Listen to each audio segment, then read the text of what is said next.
Assalamualaikum warahmatullahi wabarakatuh. Pada kesempatan kali ini saya akan menjelaskan praktikum toksikologi lingkungan dan produk pertanian remediasi menggunakan tanaman fitoremediasi. Ya, perkenalkan, nama saya Yusti, NPM 261. Nah, untuk latar belakang dari praktikum kali ini, saya akan menjelaskan dimulai dari fitoremediasi. Fitoremediasi merupakan salah satu metode remediasi dengan memanfaatkan tumbuhan akumulator untuk mengurangi bahan pencemar seperti limbah deterjen. Nah, tanaman yang digunakan dalam metode fitoremediasi juga sangat beragam. Salah satunya adalah eceng gondok. Namun, karakteristik dari tanaman tersebut ialah harus mampu menyerap kontaminan yang terdapat di dalam limbah. Nah, adapun alat dan bahan yang perlu dipersiapkan, pertama ada eceng gondok itu sendiri, kemudian ada limbah air. Di sini saya menggunakan limbah air bekas cucian baju. Yang kedua ada botol air mineral berjumlah 6.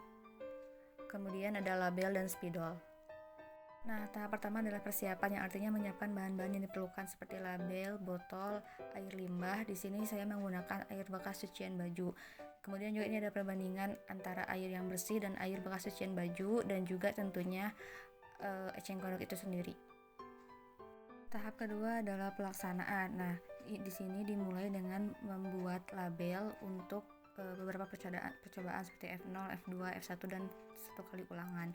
Kemudian di sini juga diisikan air limbah dulu pada F0, kemudian lakukan pada F1 juga. Nah, setelah itu dimasukkan eceng gondoknya. Untuk F1 itu eceng gondoknya seberat 50 gram.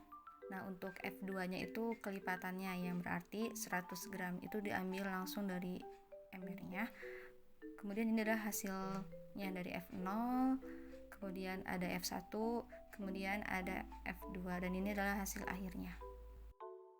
Nah, selanjutnya tahap ketiga yaitu kita masuk ke bagian pengamatan. Nah, di sini bisa dilihat hari pertama tuh masih cukup normal gitu ya. Seperti eceng gondok pada umumnya, hari kedua juga masih normal, namun hari ketiga mulai mengkerut, dan hari kelima ini kerutannya juga semakin jelas dilihat dari video pada layar. Dari F0, F1, F2 mulai terjadi seperti hampir mati eceng gondoknya. Kemudian nanti dilanjut di hari ke-6 sudah mulai sangat mengering, dan hari ke-7 benar-benar mengering, dan ini sudah bisa dianggap mati gitu eceng gondoknya, tidak bisa lagi bertahan. Nah, selanjutnya ada kesimpulan dari praktikum kali ini, yaitu ini bisa dilihat ya perbandingan. Kita mulai dari eceng gondoknya terlebih dahulu. Eceng gondoknya itu ini waktu yang hari kelima sudah mulai mengkerut, dan kita akan bandingkan bedanya dengan eceng gondok yang masih segar. Tentunya kalau waktu di hari ke-7 itu sudah sangat berbeda gitu ya, dari warnanya juga sudah menguning, mengering gitu. Nah, ini adalah perbandingannya. Kemudian ini adalah hasil dari air limbah yang telah ditempati oleh eceng gondok selama 7 hari gitu ya. Bisa dilihat F1 sama F2 itu terlihat lebih jernih. Nah, jadi kesimpulannya bisa dilihat dari dua sisi. Yang pertama air limbah, yang kedua dari eceng gondoknya itu sendiri. Untuk air limbah cenderung lebih keruh di F0, yang artinya F1 atau F2 itu lebih jernih. Hal ini sesuai dengan salah satu dampak positif dari eceng gondok, yaitu mampu menyerap limbah domestik. Dari berbagai hasil penelitian, eceng gondok terbukti mampu menyerap zat kimia baik yang berasal dari limbah industri maupun rumah tangga domestik. Dalam kasus ini contohnya tadi ya, air bekas cucian baju. Karena kemampuannya itu, eceng gondok dapat dimanfaatkan untuk pengelolaan limbah dari industri ataupun rumah tangga secara biologi. Nah, dari segi eceng gondoknya sendiri, dari hari ke hari akan semakin layu dan kemudian mati.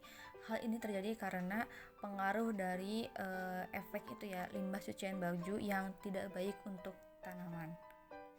Nah, mungkin sekian praktikum toksikologi kali ini.